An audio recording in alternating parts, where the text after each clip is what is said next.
Copyright disclaimer. Under Title 17 U.S.C. Section 107, allowance is made for fair use for purposes such as criticism, comment, news reporting, teaching, scholarship, and research. Fair use is permitted by copyright statute that might otherwise be infringing.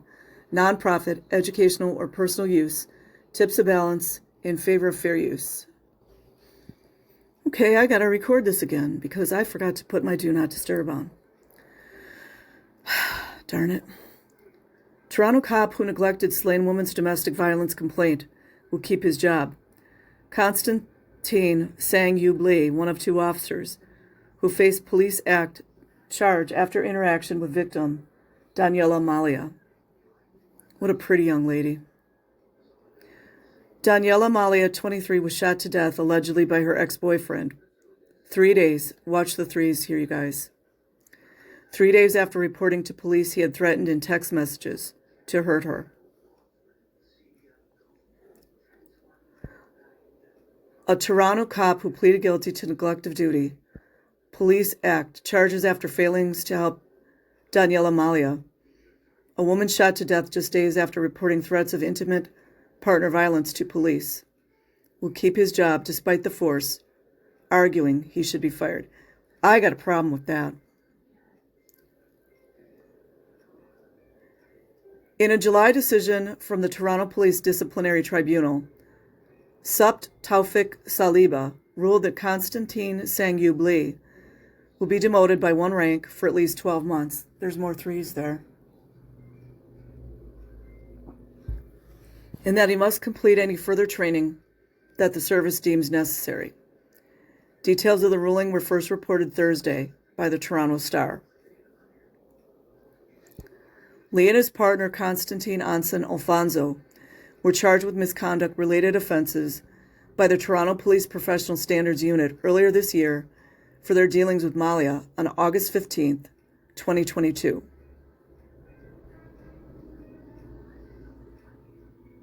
Well, August is an 8, so nothing's coming out to me on that one. I'm sure maybe Zachary K. Hubbard would know. Malia, 23, called police to report that her ex-boyfriend, Dylan Dowman, had been threatening and harassing her in text messages. That's evidence. Following their breakup, Lee and Alfonso spent 39 minutes. Do you guys, I want to say what 39 means, but somebody might get upset. It's an FM word. Just go look at Zachary K. Hubbard. Talking by Malia in an interaction captured by their body-worn cameras. Just 3 days later, it's another 3, Malia was shot to death in an underground parking garage. Dowman was charged with first-degree murder in connection with her killing. I just want to add that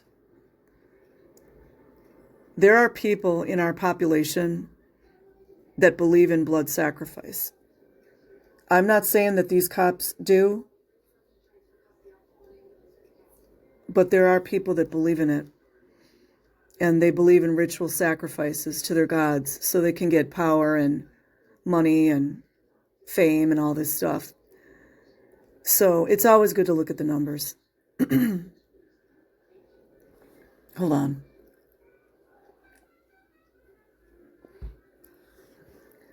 Lee took no action to protect Malia, police alleged. I already looked that up in gematria and nothing stood out to me. But I'll bet Zachary K. Hubbard would be able to figure it out.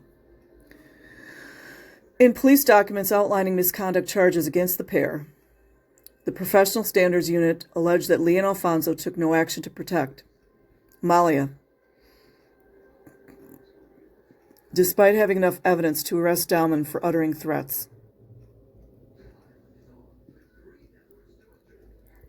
The unit said the pair spoke with Dowman over the phone for only 3 minutes. See, there's another 3. You guys know. You guys know. Ask yourself, what would the point be of bringing up the number of minutes that they were talking to him, right? I mean, and all these 3s could mean 33, I'm not sure.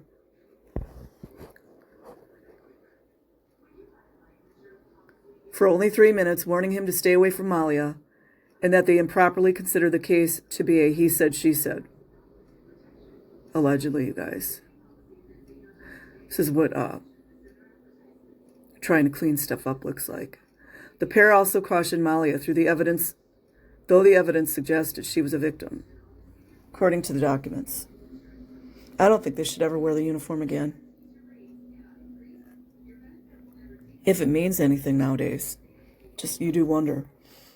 In an agreed statement of facts, Lee, who was on the force for just over 2 years at the time, rookie, admitted that he misapprehended the evidence presented to him and regarded the case as one of mutual harassment. So women can beat up men and threaten men the same way that a man could threaten a woman? Now, don't get me wrong, there are a lot of awful women out here. Not that men don't get abused, because they do. Misapprehended the evidence presented to him and regarded the case as one of mutual harassment. Lee also failed to notify his supervisor about his interaction with Malia. Look at all these things he did wrong. Now, even a rookie would know to do that. Everybody knows. You don't even have to be a cop to know that. Malia neglected to officially identify the call as a case of intimate partner violence. It's another violation. Hello?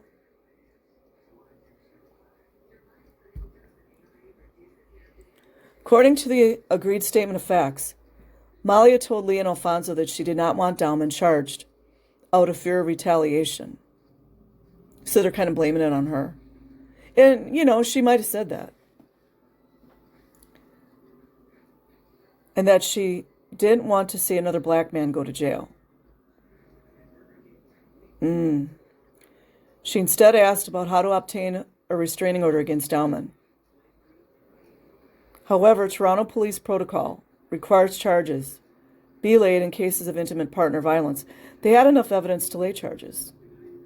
I'm not a cop, but I know that. You've got text messages threatening her life. It's enough. If there is sufficient evidence to do so. It's my opinion there was sufficient evidence.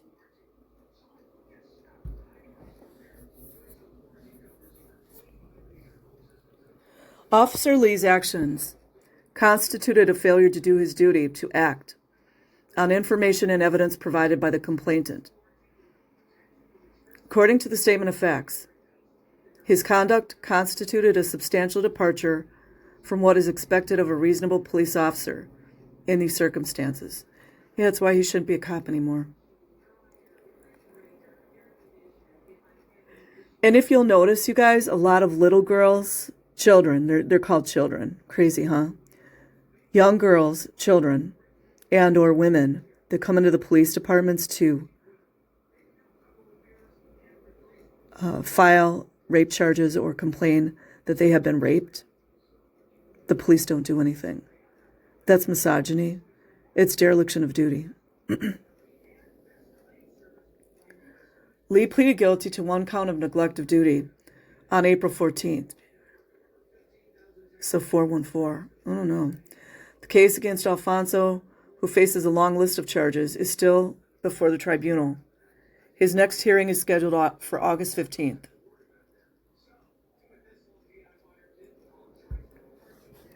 None of these numbers are jumping out at me. Case drew public backlash, as it should. Details of Malia's interaction with police drew significant backlash when the charges against Alfonso were made public in March. Police took the rare step of issuing a statement from Chief Myron Demkew, saying that he met with Malia's family to tell them about the alleged misconduct of his officers and to notify them of the Police Act charges laid by the force's Professional Standards Unit.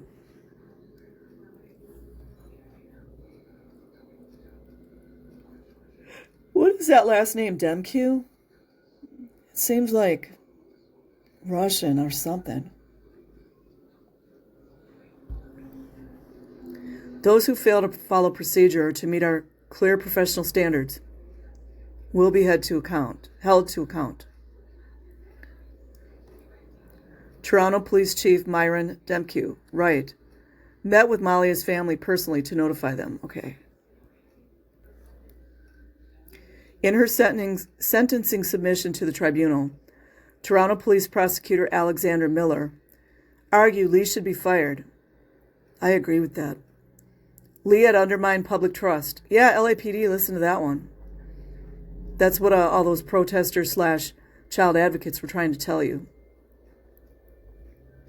Public trust in the force, and left top brass questioning his future usefulness to the police service, she said. How much do you guys bet this guy won't be on for long? I'll bet you $100. Adjudicator outlined reasons for ruling, but Saliba, appeal regional police officer. You guys always know that's going to go, right? Brought in to serve as an outside adjudicator. Yeah, there's no such thing. That's what I've learned. Found there was little precedent for outright dismissal in similar cases. Have we heard this before? It's too early in the morning. I haven't had my chai tea. It's too early to snap, you guys. He also noted that Lee had admitted guilt, cooperated with the internal investigation, and demonstrated genuine remorse. That I can appreciate. So, if he's feeling really bad about this, I mean, imagine having that on you, you know.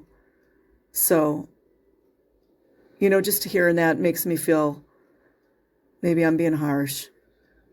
You know, maybe he's going to punish himself more than anyone else will. You know what I mean? He also noted that Lee had admitted guilt, cooperated with the internal investigation, and demonstrated genuine remorse for his failures that day. He's got that on him for the rest of his life. It hurts my heart. Lee offered an emotional apology. Oh, geez, you guys. I don't want to cry today.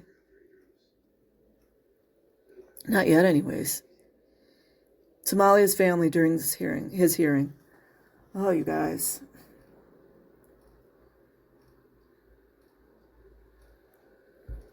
He's a young cop, too. Yeah, it hurts me. I cannot imagine the grief and agony your family is experiencing. And I understand that my apologies cannot undo the tragedy that occurred to Daniela. However, I hope that my words are a small step towards healing for your family and loved ones during this difficult time, Lee said. Wonder if he's married. Or if he has kids himself. Please know that this tragedy will always weigh heavily on me as a reminder of Daniela. And that I will remain vigilant and dedicated to the safety of our community.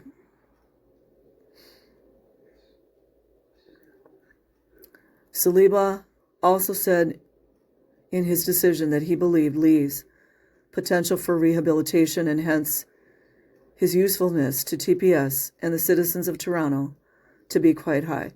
You know, I'm going to lessen up on this then. He's got so much remorse. That alone is going to be his punishment to himself.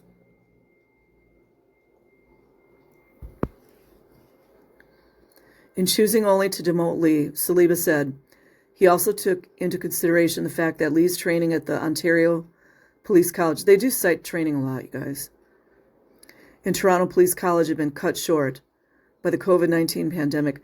It also might be one of their box excuses, but again, sometimes you can't be too hard on people all the time. And that he never took specialized courses in intimate partner violence.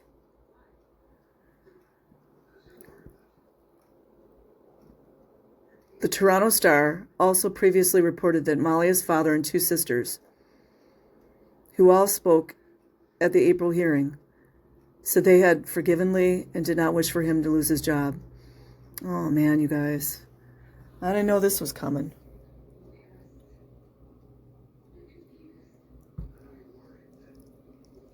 I mean, if the family can forgive him. It does make me think, too, about a lot of cops. We're always blaming cops for everything. It's not fair. I mean, it was mishandled, obviously. But if her family can forgive him, all of the alarms would have gone off. Yeah, I would say it was definitely a super mishandling, though. Marissa Kokoros, executive director of Aura Freedom International, an organization working to end violence against women and girls, said she has followed the cases of Constables Lee and Alfonso closely. Kokoros told CBC Toronto she wasn't surprised at Saliba's decision, but said Lee's actions were part of the larger epidemic of male violence against women. Facts, you guys, facts. I wish I had a highlighter to highlight these articles. I'm going to try to figure out how to do that. Just the fact he thought he had done his job that day, that he had attributed it to a he said, she said moment, I would agree. That is part of the epidemic. Yeah, it was like minimizing what's going on. The guy's threatening to kill her. The lack of police training, the negligence within systems, she said. Geez, they sure want to show that dirty picture. My God, I can't believe that these ads just come up. Kokoros said these kind of cases deter survivors of intimate violence, partner from seeking help. Daniela had the courage to seek support from the police, something many intimate partner violence survivors won't do. That was her way out. Lee had a responsibility to make sure Daniela was protected, she said. Kokoros said there were a number of known risk factors for intimate partner in this instance, such as a recent separation, threats of violence, harassment, and access to a firearm. If there had been a risk assessment done, all of the alarms would have gone off, she said. Yes, so they need the risk assessments. One of my jobs that I did, we used to do risk assessment for these things. So anyways, you guys, I will leave a link in the description box. Like and subscribe if you choose. Otherwise, have an amazing day or night wherever you are.